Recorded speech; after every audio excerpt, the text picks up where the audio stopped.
Good morning and welcome to Sports Shorts Daily on a Monday morning with a busy week going on. Got Hunter McCann pinch hitting for Ronnie Rance this morning. Ronnie will be back in the fold, but for a Rougarou game tomorrow night at Sports Shorts Daily on Wednesday. So we got Hunter, a member of Team Sports Shorts. Hunter McCann, good morning. How are you?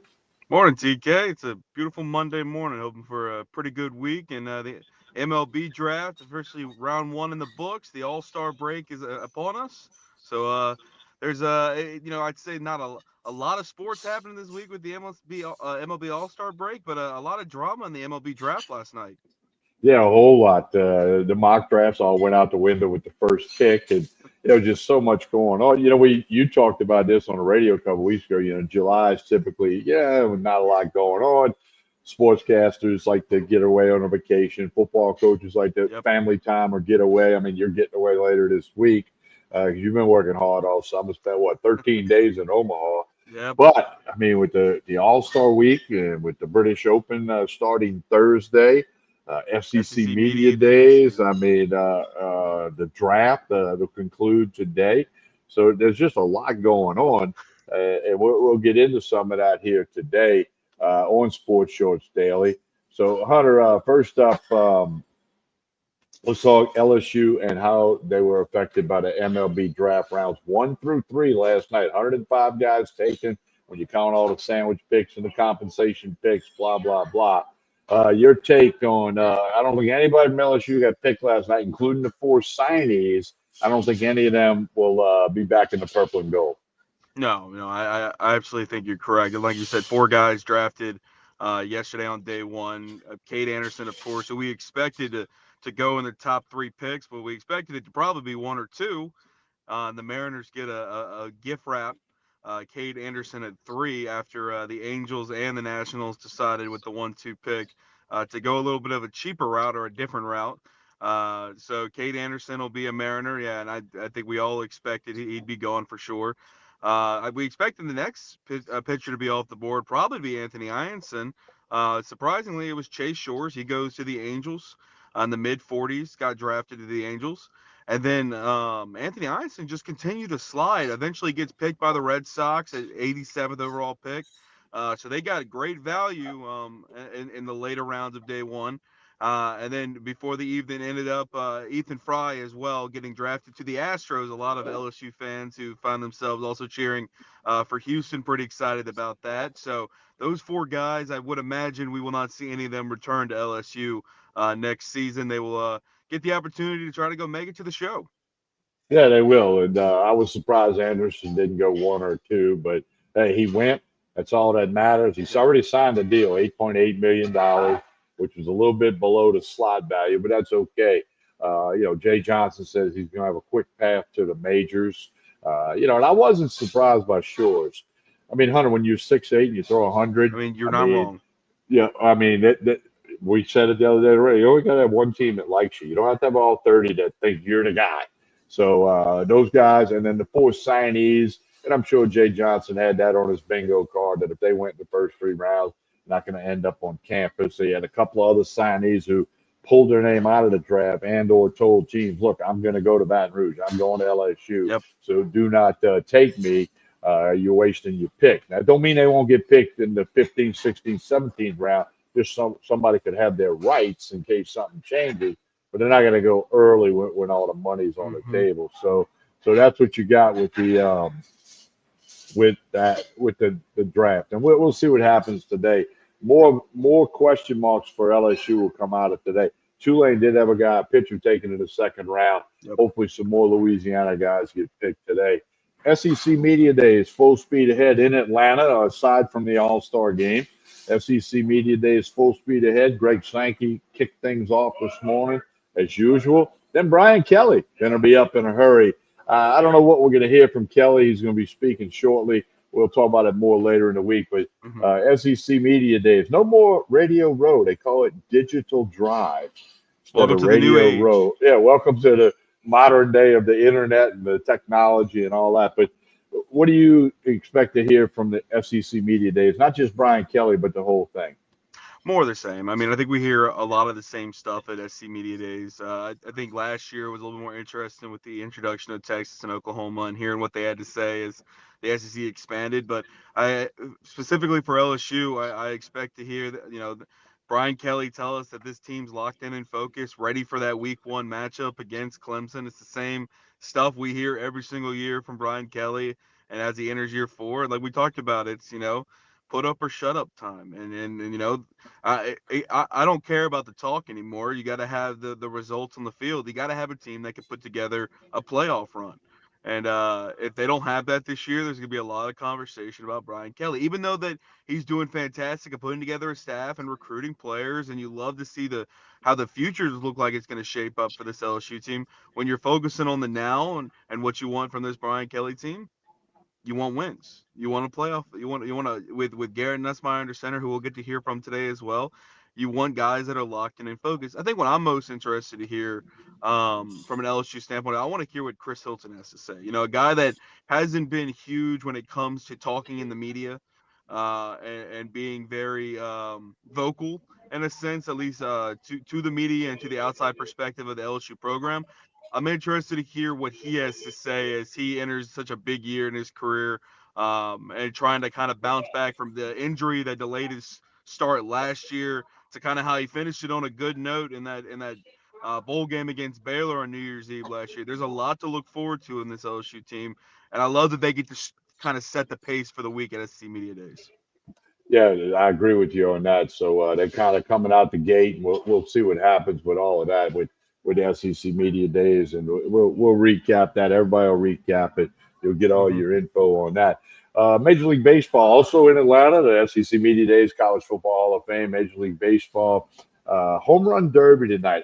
Ronnie asked me this question the other day. I can't get into the Home Run Derby. I mean, it's one thing to hit a home run when somebody wants you to, they throw the ball and they want you to hit a home run versus in the game when they don't want you to hit a home run.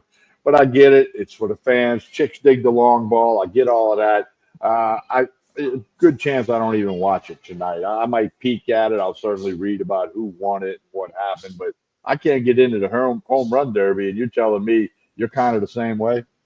Yeah, I kind of turn it on, but do I really get into it? When I was much younger, I don't know, it felt like there was a lot more juice and fun to it. And like you said, it really is like it's very much for the fans, right? I mean, the All-Star game in general and everything is very much like, it's the honor of the athlete, but it's for the fan. I remember being as a kid being real enveloped by the home run derby. Like I loved it. I thought it was awesome, right? I mean, like getting to see some of your favorite players just kind of like have fun and try to hit the ball as far as they can. Like that seems like so much fun as a kid, but it just doesn't have the same juice to me anymore, and it just doesn't have that same feel. So, I mean, like you said, I'm gonna turn it on and I'll look over and go, oh, Joe Schmo's doing Well, pretty good today. He was plus 800 to win the whole thing. I'll care on that front, but I don't really have a dog in the fight, and it's whatever. Craig makes the comment, it takes too long, it's not watchable. Yeah. I mean, they're trying to shorten the baseball games to make them more watchable, and they've succeeded at that with the pitch clock and some other things that are going on. But the home run derby, I mean, I mean, it's like, how many times can you watch the ball fly out of the park? I mean, I don't know. I guess, I don't know. Chicks dig the long ball, must be them. I don't know. But anyway, but Hunter, here's the big thing, bigger than that, the All Star game, which you can bet on at LeBear's.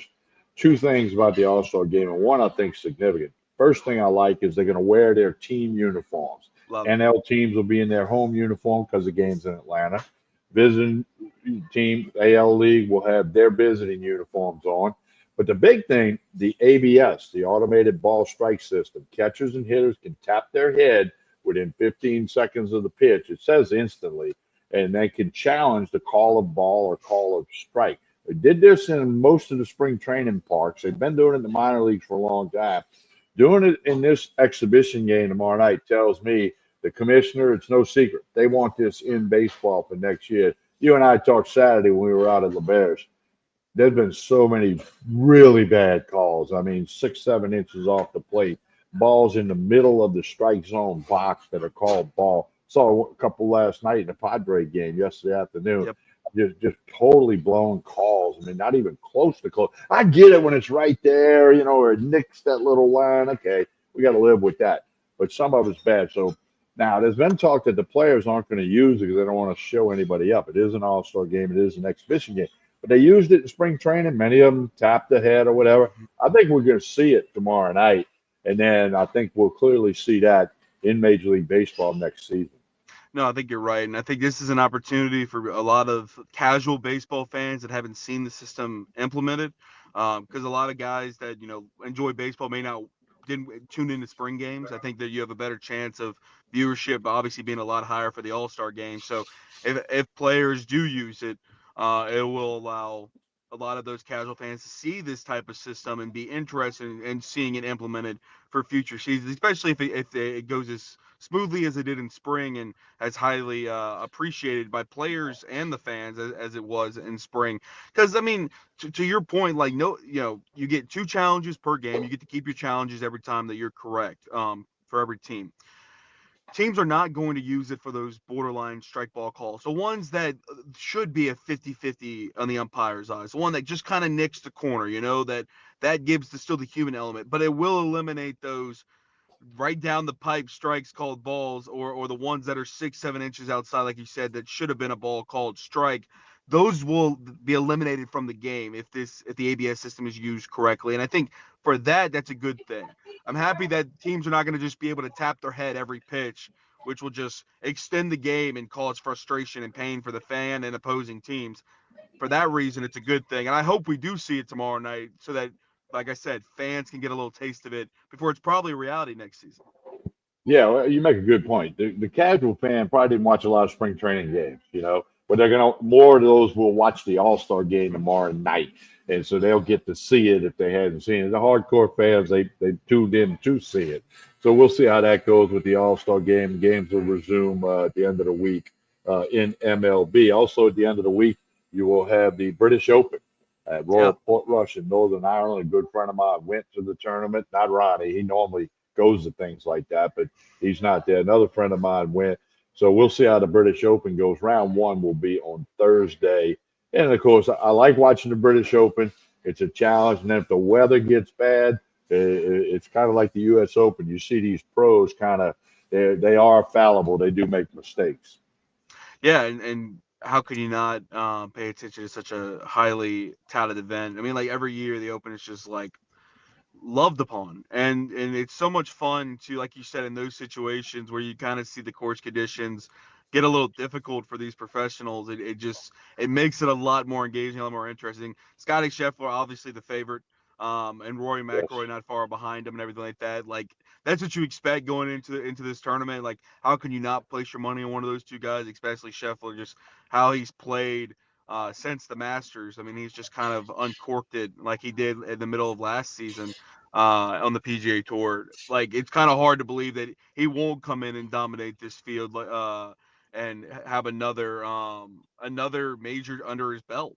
So it'll be interesting to see kind of how, like you said, course conditions hold up and how the field tries to keep up with Scotty. If he's on his game, it's going to be hard to not bet for him to win the whole thing. What I like about it, you can get up early in the morning and watch golf. And on Yeah. Sunday, watch the final round. It's the 153rd British Open, or the Open that they call it. Anyway, another thing, Louisiana Tech was voted into the Sun Belt Conference. Of course, that includes Louisiana Lafayette and Louisiana Monroe. That'll go into effect next summer, July 1, 2026. We'll talk a lot about it more between now and then, but I like the fact that Tech will join the Sun Belt. I think that's better for not just football, but all the sports with the travel arrangements and get some rivalry in Louisiana going with the Raging Cajuns, the Warhawks, and the Bulldogs of Tech. I mean, how about it when they play? I mean, they're 30 miles apart up there, Monroe, Ruston, 32 miles, whatever it is. It can build a rival. And again, not just football, all the men's sports, Yep. all the women's sports. I like Tech joining the Sun Belt. Your thoughts? No, me too. I think that, like you said, I think the biggest thing about it is just creating that type of rivalry within the state. Because where LSU doesn't really have an in-state rival like a lot of Rival, other, rivalry. yeah, right. I mean, like they just don't have that like a lot of states do. Like North Carolina real heavy on their, UNC and Duke battles, and NC State, nowadays filling in the mix in almost every sport. Texas and Texas A&M with Texas Tech, and like there's a bunch of different really high power programs that compete in other states that gives that little in-state rivalry. I love being able to see that for Tech, and like you said, for Yale Monroe and for the Raging Cajuns, just everybody being able to compete within the boot makes the game better. Not just for, like you said, for football, for all sports all around, makes it better. So I'm excited to see once that's implemented next year, kind of how that affects those games and rivalries moving forward. Well, the attendance will go up. I mean, people are going to Absolutely. go up if the Raging Cajuns are hosting Louisiana Tech Bulldogs. People are going to drive from Ruston to Lafayette and vice versa. And again, it's not just football; it's men's basketball, women's basketball. It's softball. It's everything across the board. And I think it's a really good thing. I don't have a problem with it all. I'm glad they've been talking about having it happen. I'm Yep. glad that it did There's no downside. finally happen. All right, Hunter, we appreciate you pinch hitting for Ronnie this morning. Don't forget the Rougarou will be home Tuesday, Wednesday, Thursday, Friday, and Sunday this week. 5 games this week at home. They do have a road game on Saturday, but come on out. Go to brrougarou.com. I know the weather's supposed to get crazy in the rest of the week, but get out there Tuesday and Wednesday. They'll play the Lake Charles Gumbo Gators in important games in the standards. So brrougarou.com. Tuesday, Wednesday, Thursday, Friday, Saturday. Gates open at 6 at Pete Goolsby Field. All right, Hey, Hunter, and then what? Go ahead. I was gonna say no MLB games until Friday, so why not go check out the Rougarou? You're missing out on your baseball. Once the All-Star game wraps, you got a few days. Go check Yep, out TK and the Rougarou. So there you definitely be go. tuning in. And of course, Court Street Cafe, where I'm at this morning in Port Allen. Breakfast, lunch, dinner, Monday through Saturday. Lunch specials, dinner specials, drink specials. Connect with them on Facebook and Instagram. You'll keep up with all the specials for Jason and the staff here at Court Street Cafe in Port Allen. All right, Hunter, I appreciate you joining us this morning. We ask everybody to like and share this show, whether you're on Facebook, YouTube, or X. Like and share this show. That helps everybody involved. And we will have Ronnie Rance back on Wednesday. Hunter, thanks for pinch hitting. We'll talk to you again soon. Tell everybody about WBRZ Best Bets. You've been on fire. Yeah, it's been a pretty good weekend again. You can go check them out over at WBRZ.com. You can go to Sports tab, press Best Bets, get all my picks every single week. Right now, mostly just MLB, WNBA, but we will have some British Open. Get a little value moving into the weekend, maybe near Boxing Day. Figure out who we're gonna place money on for the last 2 days of the Open. But you can go over to WBRZ.com and check those out. All right. Thank you, Hunter McCann. Everybody have a good day. We'll talk to y'all again soon.